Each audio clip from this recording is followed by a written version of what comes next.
अस्सलामुअलैकुम, welcome in Meerab's kitchen with health tips. तो friends, आज हम बनाने जा रहे हैं पोटैटोज़ के स्नैक्स। इसके लिए मैंने 3 लार्ज साइज़ के आलू ले लिए हैं और इनको मैंने ग्रेट कर लिया है, यानी कद्दूकश कर लिया है। अब एक कढ़ाई में 2 table spoon oil, 1 table spoon ज़ीरा और 1 सब्ज़ मिर्च बारीक चॉप करके ऐड कर देंगे और इसको खुशबू आने तक फ्राई कर लेंगे।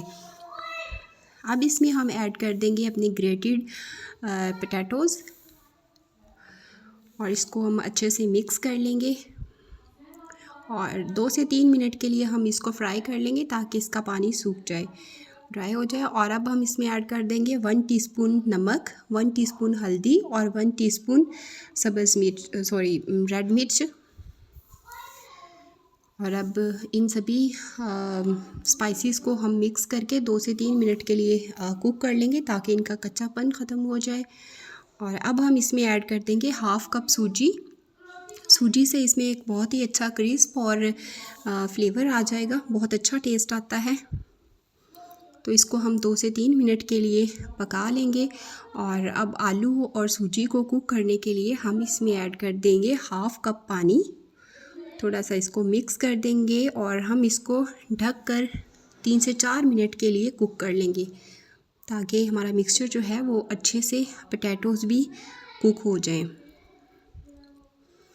तो 3 से 4 मिनट में हमारे जो मिक्सचर है वो अच्छे से कुक हो चुका है। इसको हम मिक्स कर लेंगे और बहुत ही अच्छा टेस्ट और फ्लेवर ऐड करने के लिए अब हम इसमें ऐड कर देंगे ढेर सारा सब्ज़ धनिया पोटैटोज़ के स्नैक्स में बहुत अच्छा लगता है। इसकी खुशबू और टेस्ट बहुत ही कमाल है, तो ये आप ज़रूर ऐड कीजिएगा।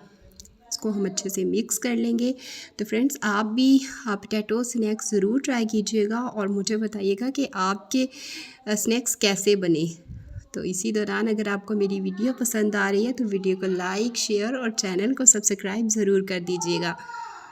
तो इसमें हमने बहुत ही कम स्पाइसेस ऐड किए हैं, इसलिए हम इसमें एक अच्छी सी खुशबू के लिए और टेस्ट के लिए 1 टेबल स्पून ऐड कर देंगे चाट मसाला। अच्छे से मिक्स करके अब हम इसको ठंडा होने के लिए छोड़ देंगे। तो हमारा जो मिक्सचर है वो ठंडा हो चुका है। अब हम इससे स्नैक्स की शेप दे लेंगे, जिस भी शेप में आप बनाना चाहें। मैंने यहाँ पर ट्रायंगल शेप दी है, आप इसको शामियों की शेप, रोल की शेप या इवन डोनट्स की शेप भी दे सकते हैं। ये सभी शेप्स में बहुत ही मज़े के लगते हैं। तो साथ ही मैंने मैदे की स्लरी तैयार कर ली थी। उसके लिए मैंने 2 टेबल स्पून मैदा और हाफ़ टी स्पून नमक ऐड करके पतली सी स्लरी बना ली है, जिससे हम अपने स्नैक्स को कोट करेंगे। तो हमारे सभी स्नैक्स तैयार हो चुके हैं। अब हम इनको मैदे की स्लरी में कोट करके फ्राई कर लेंगे। इनको हम डीप फ्राई करेंगे। मैदे की स्लरी में इनको कोट करने से एक तो ये बाहर से बहुत ही क्रिस्पी बनेंगे और दूसरा ये कम से कम ऑयल एब्जॉर्ब करेंगे, जिससे हमारे स्नैक्स हेल्दी बनेंगे। तो हम इसको थोड़ी हाई फ्लेम पर ही लटते पलटते हुए फ्राई कर लेंगे, क्योंकि ये अंदर से मुकम्मल तौर पर कुकड हैं। तो इनको स्लो फ्लेम पर कुक करने की ज़्यादा ज़रूरत नहीं है। तो बस हम इसको बाहर से क्रिस्पी कर लेंगे। तो माशाल्लाह से हमारे जो स्नैक्स हैं वो गोल्डन ब्राउन हो चुके हैं।